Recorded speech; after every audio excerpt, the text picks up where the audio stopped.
Hi everyone, welcome to Pearl's Kitchen.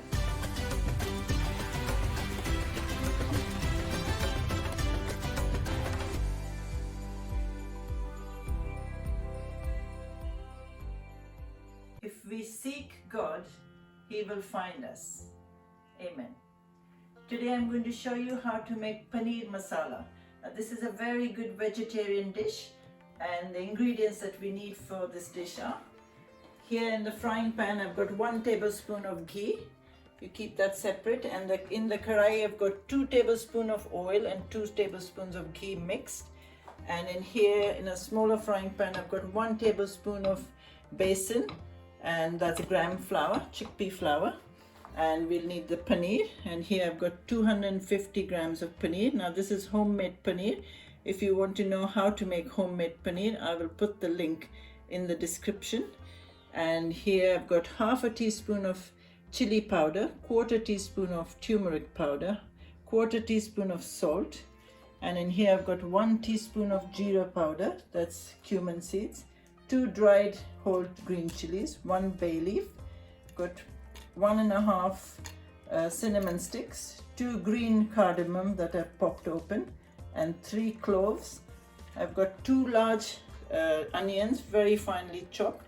I've got 3 tablespoons of tomato puree, and if you can't find tomato puree, use 3 large tomatoes, make it into puree.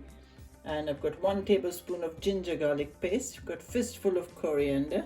I've got 3 green chilies in slices, cut in slices, and I've got 1 tablespoon of yogurt, and here I've got 1 teaspoon of Kashmiri Mirch, that's for color, and 1 teaspoon of coriander powder, that's dhania powder, half a teaspoon of cumin powder, that's jeera powder, and half a teaspoon of garam masala, and we'll need salt, and we'll need some water. Okay, the first thing what we're going to do is, before we start this dish, is we need to bhunjo, that means roast the besan, the gram flour. So put it in a frying pan, dry frying pan, and just on a medium heat. This will take a few minutes, and we don't want it brown or black. We just want it roasted so it gives it a nice nutty flavor.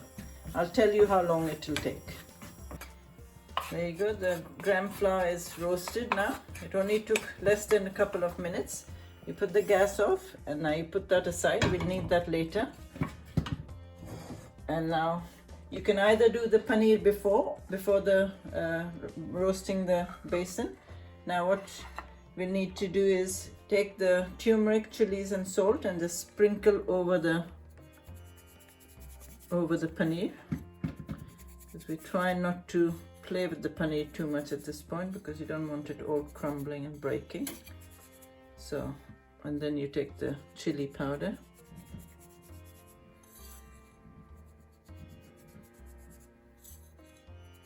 and then the salt, you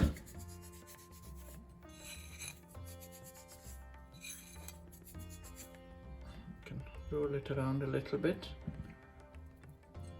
and that's it. You let the paneer rest for 10 minutes. Okay, now the paneer has had all the masala sitting on it for 10 minutes. So, and the frying pan is on, that had a tablespoon of ghee in it. So we're going to take each paneer and put it on a very medium flame, and just put it all in there, and wait till it gets char grilled one side, and then turn it over the other side and let it get a little bit brown on the other side.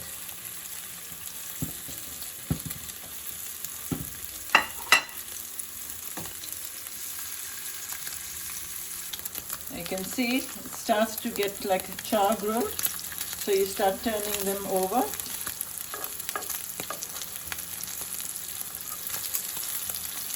That's how we need them, like a brownish. Keep turning them till you turn them all over. Now you can see they're nice and brown all sides, both sides. So we put the gas off, and now keep this aside. So that's prepped. and the basin's done, so we can carry on with the rest of the recipe.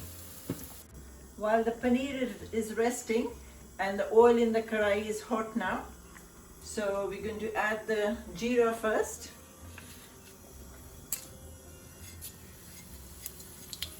And as soon as it starts popping, add all the garam masala, the chilies. Just fry it for a minute. And then add the onions.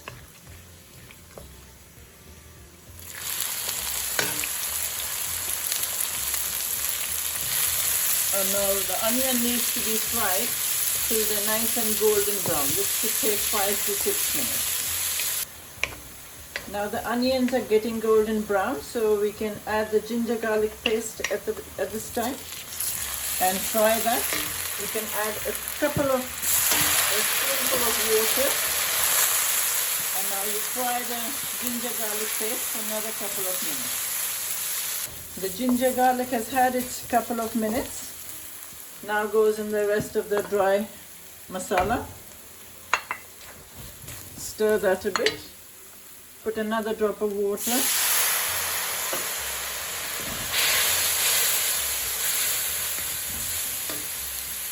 A little bit more. Give it a stir, and then you add the tomato puree. Mix the tomato puree nicely. Still needs another little water.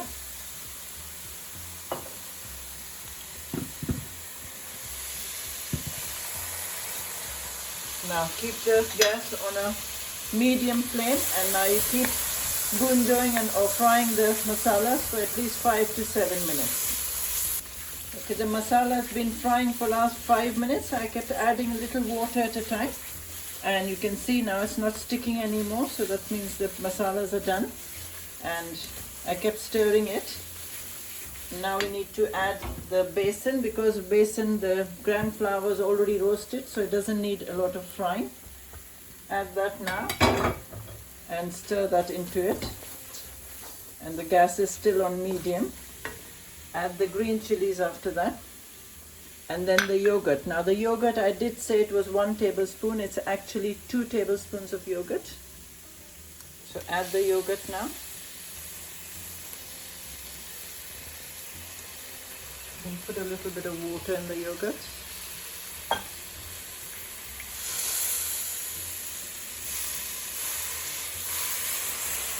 And now you put salt to taste.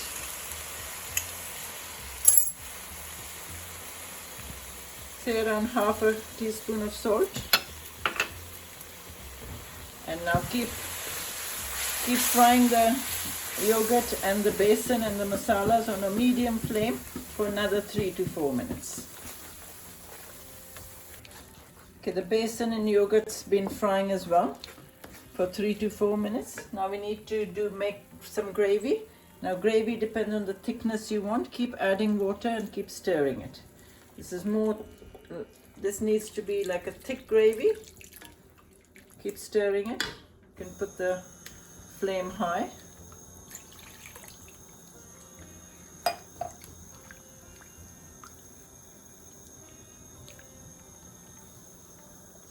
Tiny bit more. That's the thickness we want. And now you wait for the water to come to a boil. As soon as the water comes to a boil, you need to put it on simmer and let it simmer for 3 to 4 minutes. Okay, now the gravy has been simmering for last 3 to 4 minutes on a medium flame, bubbling away. So we're going to add the paneer now. Just drop in the paneer one at a time.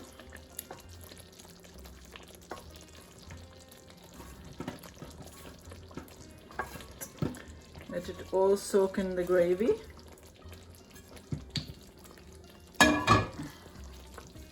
You can actually take a little gravy from here, so you don't waste all this goodness.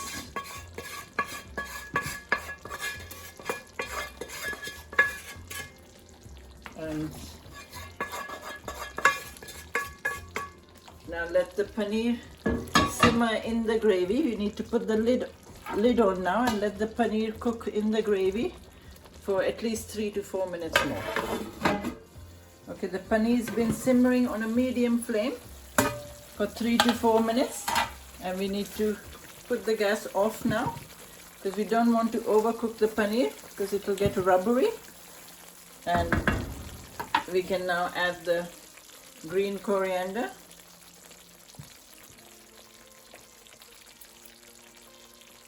Give it a little stir.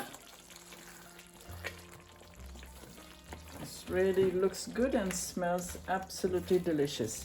Now the gas is already off. Now let all the coriander soak into it. Let the paneer rest for a little bit before we serve it.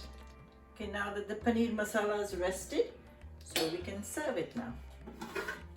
See how lovely it looks. Just whichever dish you're going to serve it to your guests, just pick up the paneer. Okay, once you've dished up, then you just need to finish it off with coriander. Just sprinkle some coriander on there.